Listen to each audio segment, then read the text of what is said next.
On this episode, we talk unpermitted additions and selling your home during the holidays.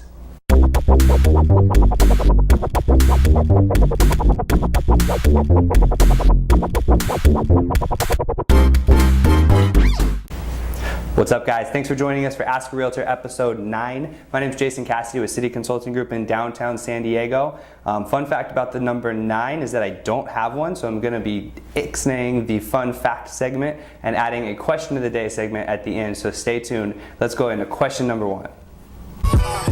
What is an unpermitted addition?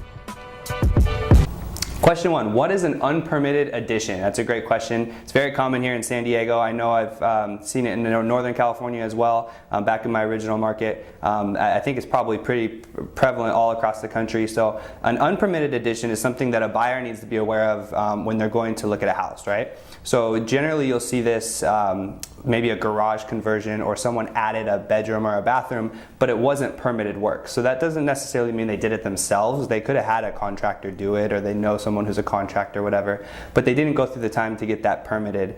So it's not official work. It hasn't been inspected.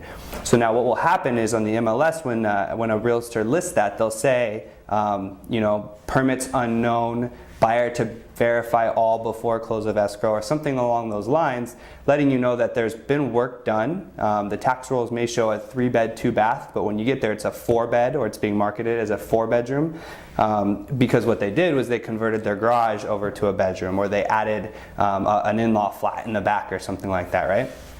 So what you need to be aware of, though, is that the new buyer, when coming in, if you buy that home without getting those permits done first, you could be liable for the work should an inspector come and inspect that work and find that it's not up to code, right? You could also not be able to get full insurance on the home because the insurance company doesn't know that it's a 4-bedroom. They think it's a 3-bedroom because of the tax roll. And so if something were to happen with the 4th bedroom, that might not be insured.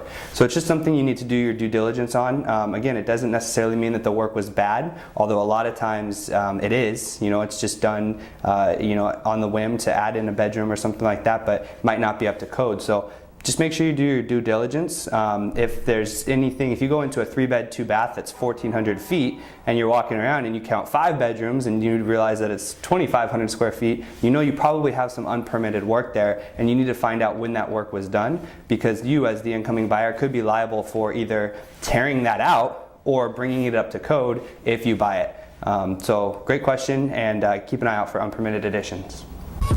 Should you buy a home during the holidays? Question 2, should I sell my home during the holidays? That's a fantastic question. It's topical, it's relevant. We're headed here into the Thanksgiving week. We have a holiday season upon us. You know what, I think there's definitely pros and cons on both sides. So there's things to be aware of. Obviously, the buyers are not as active during this December, January, or really December season because they're worried about their ambrosia or their green bean casserole and bringing the family in for Thanksgiving and whatnot. And so the demand in the market tends to come down a little bit. And so vice versa, sellers have noticed that. So what sellers will tend to do is they'll withdraw their home from the market during the holiday season, because they don't want people coming through, doing showings, interrupting their family time and whatnot. So what you do is you see a dip in buyer traffic and you see a dip in inventory. So now on the flip side, what that could mean is that if you're thinking about listing your home, there's a lot less competition on the market, right? And the buyers that are there in the market are probably more serious than just the looky-loos who are out during the summer just kind of checking everything out. So you have a more serious market, so to speak, but it is less inventory and less buyers out there. I think really where this comes into play is geographically where you're at in the country. Right here in San Diego on Christmas Eve, it's going to be 68 and sunny here in San Diego. So during that week leading up to Christmas, buyers are still out and about, or could be out and about checking out properties if they were serious. In New York or Maine or North Dakota, where it's snow, 3 feet of snow on the ground from November till March, then yeah, that holiday season is definitely going to slow down all across the board, because people aren't out and about going out to look at properties as much.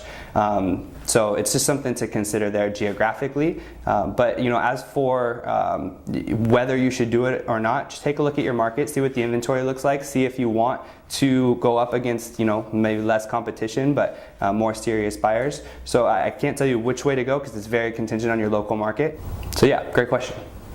That's going to wrap up Ask a Realtor episode 9. Thanks for tuning in. Make sure to go to Twitter at @jcassity or use hashtag #AskARealtor. Ask me anything. I'll do my best to answer it on the next show. You can also find me on Facebook, Instagram, Pinterest, LinkedIn. If it's out there, I'm on it. Make sure to ask questions. And if you haven't already, click the subscribe button. It's also down below if you're on the desktop on our YouTube site, so that you get an email notification every time a new show comes out. And hope to see you next time. Peace.